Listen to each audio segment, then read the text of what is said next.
High বন্ধুরা, আজকে আমরা দেখব কানাডা ব্যাংকের কেওয়াইসি ফর্ম কী করে ফিল আপ করতে হয়। তো দেখুন, এটা কানাডা ব্যাংকের একটা কেওয়াইসি ফর্ম।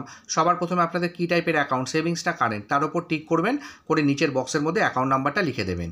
এরপরে কাস্টমার আইডি, এই কাস্টমার আইডি নম্বরটা পাসবুকে পেয়ে যাবেন, সেখান থেকে দেখে এখানে লিখবেন। তারপরে name of the customer, account holder, প্রথমে আপনাদের নাম লিখবেন, একটু স্পেস দিয়ে টাইটেলটা লিখে দেবেন। এরপরে ফাদার বা স্পাউস নেম, যার নাম লিখবেন তার উপরে টিক করে তার নাম এবং টাইটেলটা লিখে দেবেন। এক্ষেত্রে স্পাউসের মানে হচ্ছে যদি কোনো বিবাহিত মহিলা ফর্ম ফিল আপ করেন এবং তিনি যখন তার হাজব্যান্ডের নাম লিখবেন, সেক্ষেত্রে স্পাউসে টিক করে তার নাম এবং টাইটেলটা এখানে লিখে দেবেন। এরপরে মাদার নেম, মায়ের নাম এবং টাইটেলটা এখানে লিখে দেবেন। এরপরে date of birth of the customer, এখানে অ্যাকাউন্ট হোল্ডার প্রথমে দিন, তারপরে মাস, তারপরে বছর হিসেবে তার জন্মের তারিখটা লিখবেন। তারপরে জেন্ডার, মেল ফিমেল ট্রান্সজেন্ডার যেটা হবেন তার উপর টিক করবেন। মেরিটাল স্ট্যাটাস, সিঙ্গেল না ম্যারেড যেটা হবেন তার উপরে টিক করে দেবেন। এরপরে এখানে দেখুন একটা ফটো লাগানোর জায়গা আছে, তো অ্যাকাউন্ট হোল্ডার তার একটা রিসেন্ট ফটো এখানে পেস্ট করে দেবেন।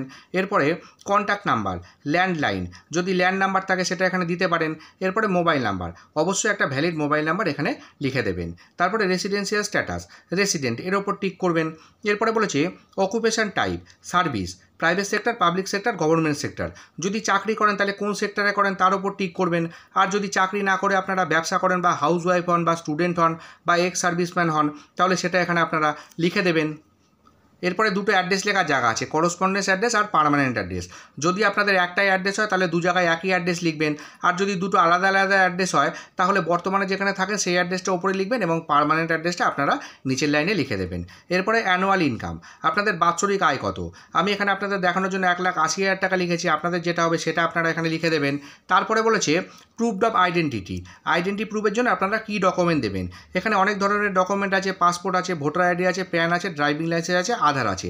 যেটা দেবেন তার বক্সে টিক করবেন, করে তার ডকুমেন্ট নাম্বারটা এখানে লিখে দেবেন। আর যদি পাসপোর্ট বা ড্রাইভিং লাইসেন্স দেন সেক্ষেত্রে এক্সপায়ারি ডেটটা এখানে মেনশন করতে হবে। তারপরে অ্যাপ্লিক্যান্ট ডিক্লারেশন, এখানে একটা ডিক্লারেশন আছে, এগুলো একটু দেখে নেবেন। দেখে নেওয়ার পরে ডেট, যেদিনকে ফর্মটা ব্যাংকে জমা করবেন সেদিনকার ডেটটা দেবেন।